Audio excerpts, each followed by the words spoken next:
Welcome. Today, we are opening the files on an event that really shocked the cultural world to its core. A high-stakes, incredibly brazen crime that exposed some utterly astounding vulnerabilities at one of the globe's most celebrated institutions. That's right. We are talking about the sources you provided detailing the 2025 Louvre Heist. Exactly. And this is an event that immediately transcended, simple criminal news reporting. Yeah. What we're really examining here is a modern robbery that targeted historical artifacts of incalculable value. The remaining French crown jewels. Ooh, French crown jewels, yes. Yeah. And it occurred not under the cover of darkness, but in the middle of a Sunday morning, just after the doors were open to the public. That timing alone, around 9:30 a.m. CEST on October 19th, 2025, is truly staggering. So our mission today is to move past some of that initial sensational media coverage that saturated the globe. We need to analyze the detailed timeline that's laid out in your source material, identify exactly which irreplaceable items were stolen, and critically examine the systematic and, frankly, shocking security failures that laid the groundwork for this lightning-fast crime to succeed. And when we look at the immediate assessment of the losses, the museum curator estimated the damages to be around 88 million euros. A huge number. A huge number. But the Paris prosecutor, Laura Becquel, she correctly underscored that the greater loss was entirely to France's historical heritage. This was a significant and devastating strike against the collective memory, the history of the nation. Yeah. And the physical damage done, especially the damage that the crown of Empress Eugénie suffered, it just highlights the gravity of the situation far beyond any monetary figure. We have to show sympathy for the profound loss of historical integrity these pieces represent. Absolutely. The pieces are history made tangible. Okay, let's unpack this. This monumental failure by starting with the mechanics of the theft itself, the sheer audacity of the execution. Where were they operating? Well, the target was the 16th century Galerie d'Apollon, or Apollo's Gallery. It's a wing whose sheer opulence and history are legendary in their own right. It's an artwork in itself. It is. Yeah. This gallery is intrinsically tied to French royal history. It was built initially for King Louis XIV. It's where what remained of the French crown jewels, items like the crown of Louis V and the famous Hortense diamond, were displayed for the world to see. So a location chosen very specifically for its symbolism. And for the dense concentration of high-value, high-visibility artifacts. Yes. And as we look at this historical location, the sources you sent remind us that the Louvre has been targeted before. The 1911 theft of the Mona Lisa is, of course, the most famous example, though that painting was recovered. A more relevant precursor, perhaps, is the 1998 theft of the painting Le Chemin de Sèvres, which is still missing today. Still missing. And that's a crucial piece of context, because after that 1998 incident, the director at the time, Pierre Rosenberg, explicitly warned that the museum's security was, in his words, fragile. So the risks were known for decades. It highlights a long-standing institutional vulnerability. The 2025 theft occurred, as you said, on October 19th, and the speed of the entire operation is what truly astonished investigators. Right. The entire incident, from the moment they accessed that balcony to the moment they fled, took less than 8 minutes. 8 minutes. And of that, the thieves spent only 4 minutes inside the building proper. To execute a robbery of this scale, with multiple people, a complex entry, dismantling display cases in that time frame, that screams planning. It demands incredible planning and, most importantly, it suggests an intimate, almost insider-level knowledge of the target's operational weaknesses. So let's focus on that execution and the bizarre technique they use, because this is where it gets truly fascinating. It is. The sources describe a 4-person crew, all disguised as construction workers. They were wearing those highly visible yellow and orange vests. That disguise immediately suggests that the planning aimed to exploit the visual clutter and noise of a massive urban center like Paris. They wanted to blend in. Blend into the background noise of urban life, yeah. The disguise was certainly pivotal for neutralizing immediate suspicion from the public or any casual observers. But the element that really sets this crime apart is the method of entry. Okay. 2 masked members accessed a first-story balcony on the Seine riverside of the massive structure. The question becomes, how did they breach the external structure of the Louvre? Right, how do you get up there? They used a furniture lift. A furniture lift. That is such a spectacularly mundane detail for a crime involving royal jewels. We're talking about the type of hydraulic lift commonly seen in Paris, right? bolted to a truck, used to hoist pianos or heavy couches up to fifth-floor apartments. That's exactly it. It's not some kind of spy gadget. It's a utility vehicle. And that is both the brilliance and the failure of the operation. How this commonplace piece of equipment became their highly specialized access method. Police reviewed photographs, reportedly showing a small truck parked right next to the museum, with its lift extended up to the balcony to Charles IX. A vulnerable access point on the first story. A very vulnerable point. And once they were on that balcony, they bypassed any remaining external security measures by using a disc cutter, a loud, heavy-duty power tool, to slice right through a thick glass window to get into the gallery. The sources do confirm that the disc cutter did trigger security alarms. It did. So the system worked, in a sense, but the speed of entry rendered the alarm nearly useless. If they were already inside within seconds of the alarm sounding, they essentially bought themselves 4 minutes of unchallenged access. Precisely. They were in the most sensitive room of the museum before any physical response could possibly be mobilized. And the tools themselves became weapons. That's another key point. Their instruments of entry, these power tools, doubled as their means of intimidation. The thieves didn't rely on firearms or traditional weapons. They threatened the few guards present, using their operational power tools. The implication being they could use them on anything. Or just cut through the glass to the exhibits faster than the guards could react. It was a terrifyingly effective threat. And that speaks to an acute lack of security personnel on site. If the labor unions were already complaining about the destruction of security jobs, as the union's cynical solidaire stated, then the threat of a single disc cutter was sufficient to neutralize an understaffed security response. It was. They managed to take 9 pieces initially, from just 2 glass display cases. Just 2 cases. The fact that they executed this theft against priceless heritage with nothing more than power tools, a disguise, and what was likely a rented lift it's astonishing. The getaway was just as pragmatic, though maybe a little clumsier. A little clumsier is right. They used the furniture lift again to descend, where they met up with 2 other crew members waiting nearby on motor scooters. The combination of the heavy vehicle for the initial setup and then the quick, nimble scooters for the final leg, that suggests careful planning to navigate the dense, narrow streets of central Paris quickly. Oh, absolutely. The trail indicates they fled along the Seine banks, which is a route designed for rapid egress. It leads directly to the Boulevard Périphérique and then onto the A6 autoroute southward. They clearly had a pre-planned exfiltration route to get out of the capital region entirely. But this is where the narrative of the flawless professional heist starts to break down a little bit.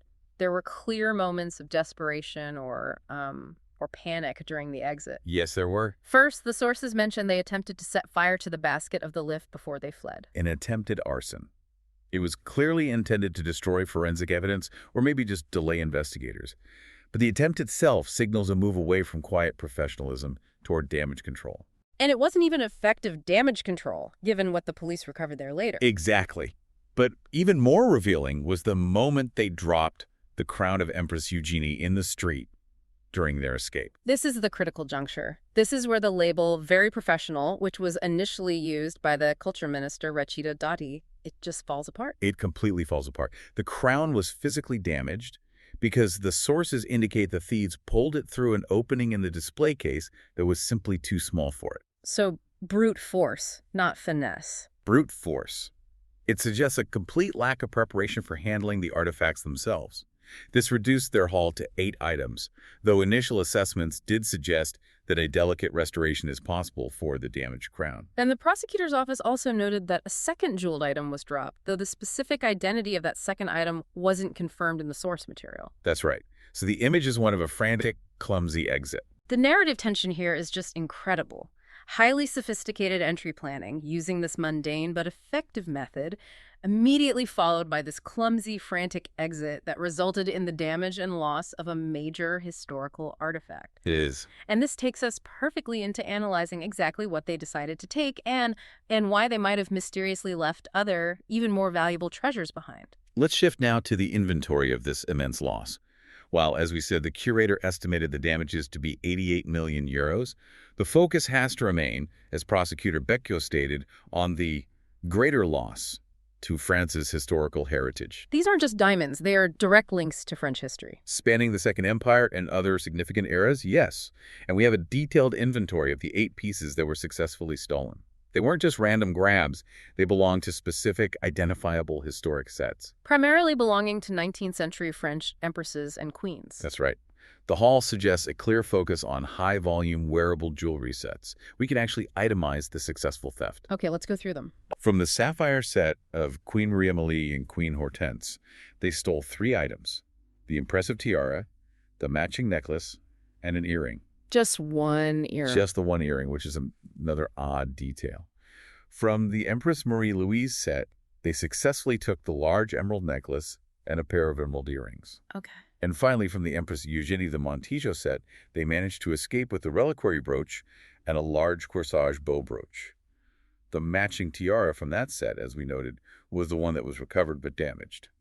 This selection raises one of the most critical questions of the entire investigation. If they were these professional thieves, what's fascinating here is what they left behind. The sources you sent widely reported that the thieves ignored some of the single most valuable items in the entire collection pieces that are instantly recognizable globally, and they were displayed in the very same gallery. The names of the diamonds they ignored are almost more legendary than the items they took. They bypassed the Regent diamond, for instance. Valued at a staggering 51 million euros on its own. On its own. They also left behind the Sancy and the Hortensia diamonds, both of which are central pieces of the collection and have immense historical and monetary value. So if they were truly master criminals aiming for maximum monetary value, why would they ignore a single 51 million euro item just sitting there? I have to ask you, does this imply they were less experienced than the initial media coverage suggested, or was this a calculated choice? It raises an important question, and investigators certainly grappled with this. There were really 2 competing theories. One, yes, they were less experienced, they panicked, and they just grabbed what was easiest to get to. Okay. But the second, and I think more compelling theory, links back to their intended goal: liquidity and deniability. The prosecutor later stated the robbery may have been carried out by opportunistic, organized, petty criminals rather than what we think of as organized professionals. Right. The items they left behind, like the Regent, are instantly traceable.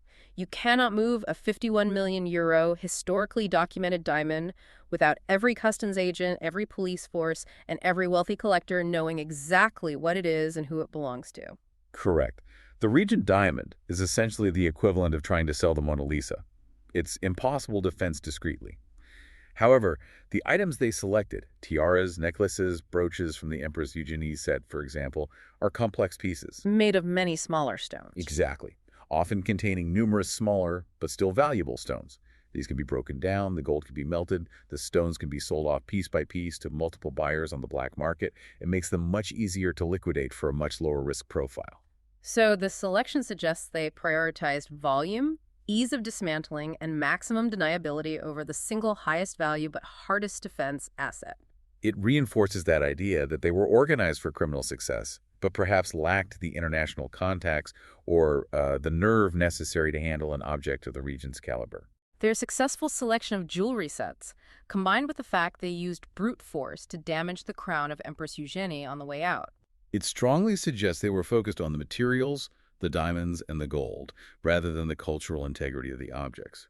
They were perhaps successful petty criminals who had learned how to exploit a target rather than high-end art thieves. And whether they were master criminals or organized opportunists, their success points directly to one inescapable conclusion: systemic security failure at the Louvre.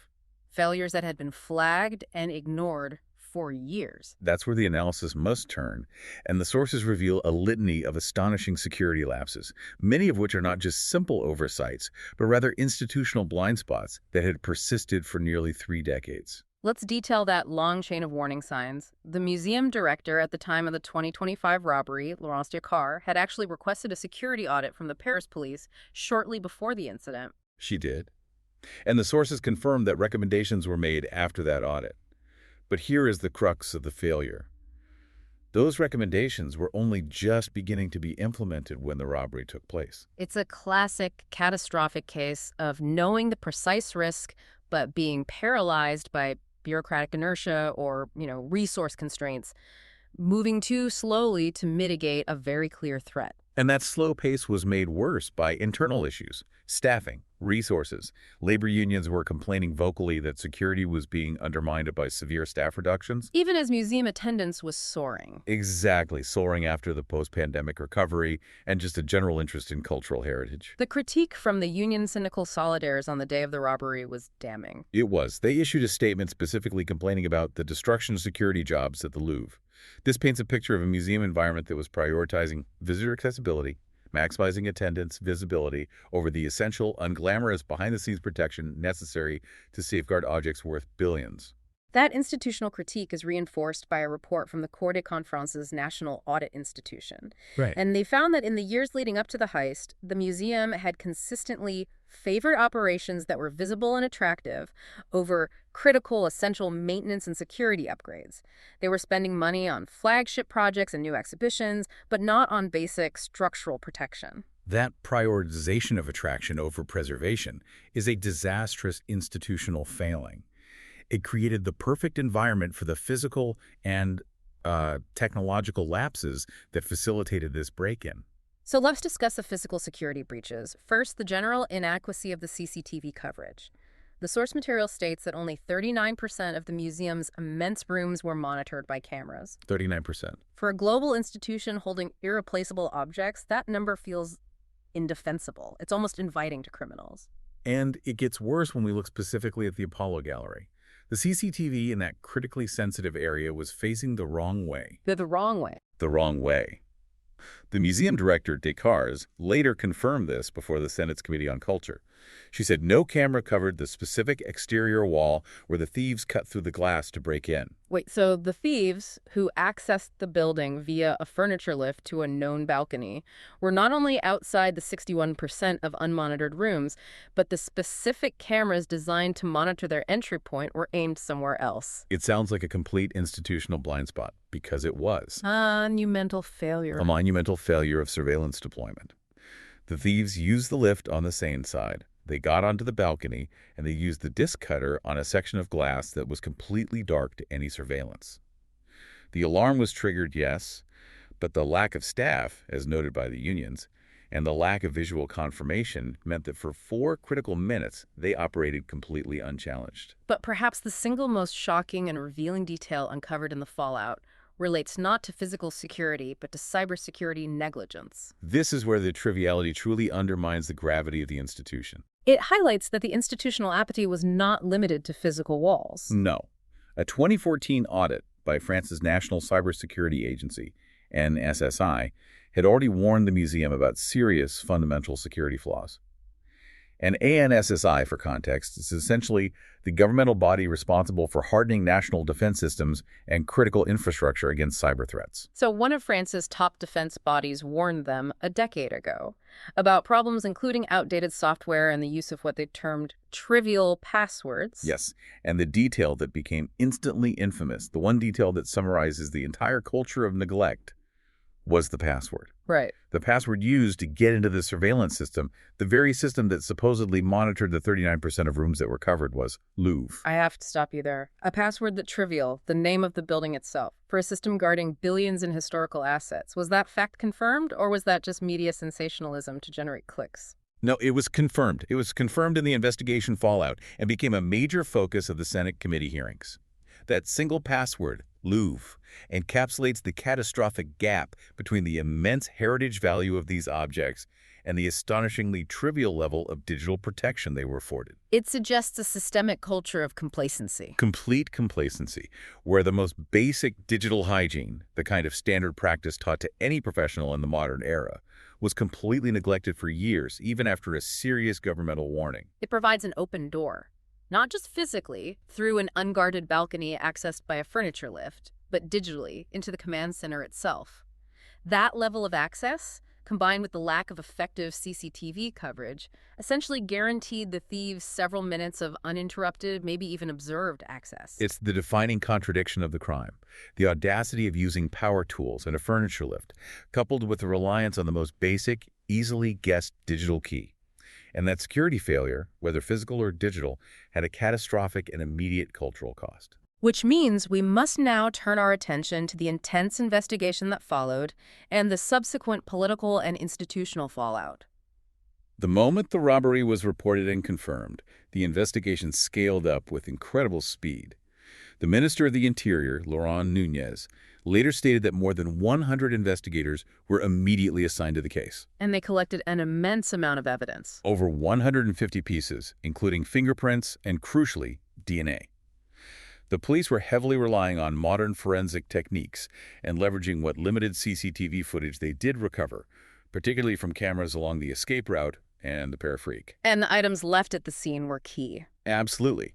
Police recovered crucial tools left behind near the lift basket they tried to burn. Things like power tools, a blowtorch, gasoline, gloves, a walkie-talkie. These items were essential to reconstructing the timeline and securing that DNA evidence. And that evidence paid off remarkably fast. Within a week, on October 25th, 2 individuals in their 30s from Saint-Saint-Denis were arrested in connection with the robbery. One of those arrests was quite dramatic.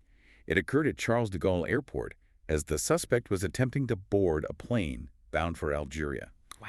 And both men were already known to police from past burglary cases, which strongly supported that emerging theory that these were organized but perhaps opportunistic, petty criminals. Not the international masters of crime as some media outlets initially speculated on. The forensic match was the nail in the coffin. It was. Investigators matched trace DNA recovered from a helmet left at the crime scene directly to one of the suspects. The sources confirmed that after 4 days of intense questioning, the 2 initially arrested partially admitted their involvement in the crime. And they were then charged under French law. Yes. The charges were vol en bande organisé, which translates to organized gang theft, and association de malfaiteurs, meaning criminal conspiracy. These are very serious charges that recognize the level of planning and coordination involved in that 4-person team. But the investigation didn't stop there. It expanded rapidly, looking for the other members of the crew and any potential facilitators or, people who might receive the stolen goods. That's right. 5 more suspects were arrested on October 29th, though only one of those was initially believed to be part of the actual 4-man team that went inside. The process was thorough. Very. The investigation eventually detained 11 suspects in total throughout the weeks following the theft, with charges ultimately filed against 5 people. And the final charging confirmed the comprehensive nature of the effort. On November 27th, a 39-year-old man was charged with organized gang theft and criminal conspiracy, and investigators believe he was the final member of the core 4-man team who executed the robbery inside the museum. So this filtering process, from 11 detentions down to 5 charged, suggests a meticulous effort to identify those directly involved in both the planning and the physical execution. But despite the rapid arrests and charges, the single most vital piece of information remains missing. The location of the jewels. The location of the jewels. The 8 priceless historical artifacts are still out there, potentially dismantled, melted, or simply hidden, making their recovery a desperate race against time and the potential for the permanent loss of that heritage. The cultural and political fallout in France was immediate and it was intense. President Macron immediately condemned the robbery, labeling it an attack on a heritage that we cherish because it is our history. And he pledged both to recover the works and to bring all the perpetrators to justice. Crucially, he ordered a speeding up of those security audit recommendations that had clearly stalled for so long. A bit late, but necessary. The Justice and Interior ministers echoed this sentiment, calling it a major robbery that gave France a terrible image globally. The Culture Minister, Rachida Dati, added initial speculation that the thieves were very professional, noting they entered calmly, smashed the cases in 4 minutes, and left with no violence. But that initial assessment, as we've discussed, it quickly became complicated by the suspect's subsequent criminal history revelations and the clear brute force damage inflicted upon the crown of Empress Eugénie. Exactly. And the political opposition wasted absolutely no time in seizing upon this massive security failure as evidence of governmental decay. Jordan Bardella, a key figure from the populist right National Rally Party, immediately framed the event as a humiliation. He questioned the state's very capacity to protect its most valued assets. And Eric Ciotti, the leader of the UDR, went even further, describing the robbery as an ultimate symbol of the current government's collapse. He suggested that by allowing such an event to happen, the entire nation is threatened. So the crime quickly transformed into a powerful political weapon. It allowed opponents across the political spectrum to leverage the failure to highlight perceived inadequacies in state protection and resource allocation under the current administration. Beyond the political grandstanding, institutional accountability was sought swiftly. The museum director, Laurence Descartes, had to appear before the Senate's Committee on Culture just days after the heist to explain these systematic failures. A very difficult position to be in. She acknowledged the surveillance shortcomings, confirming that parts of the building were not adequately covered by external cameras. And in a moment of what must have been deep institutional distress, Descartes confirmed that she had offered her resignation to the Ministry of Culture on the day of the burglary. That offer, notably, was declined by the ministry. And that decision from the government suggests a belief that the root causes of the failures were systemic, they were historical, and they predated her tenure. A point that's strongly reinforced by that Cour des Comptes report we mentioned, which criticized years of favoring attractive operations over essential security maintenance. Now, we can't discuss the aftermath without touching on a few bizarre, almost surreal details that emerged in the source material. There were a few. The Louvre's immediate operational response was telling. As a precaution, a number of precious jewels that remained in the collection were transferred from the museum to the heavily fortified vaults of the Bank of France in the weeks immediately following the heist. This is a remarkable and frankly humiliating move for a major national museum, transferring irreplaceable cultural assets to a financial institution built for storing currency reserves. It highlights the deep and immediate lack of confidence the government and the museum itself had in the Louvre's ability to protect its own remaining collections. It's a tacit public acknowledgement of the museum's complete failure to meet its primary safeguarding responsibilities. And then there's the truly strange moment of viral marketing. Bucker, the company that manufactured the furniture lift used in the crime, the very tool that made the crime possible, published a social media post highlighting the speed and quietness of their products. It's an incredibly dark, almost absurd reflection of modern media culture.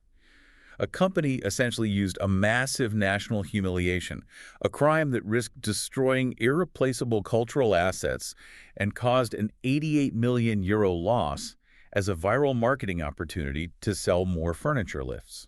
It adds a profoundly surreal and cynical twist to the gravity of these events. It really does. So if we connect all these elements to the bigger picture, the 2025 Louvre heist was not, in the end, about sophisticated fictional movie plots with elaborate security circumvention by international syndicates. No. Instead, it was fundamentally about exploiting basic systemic vulnerabilities, both physical and digital, that had been flagged, audited, and just ignored for years by the institution. Absolutely. The defining story here is the dangerous chasm that opened up between the immeasurable heritage value of these items and the tragically trivial level of protection they were afforded. The fact that the culprits used common construction tools, a standard furniture lift, and the simple password Louvre.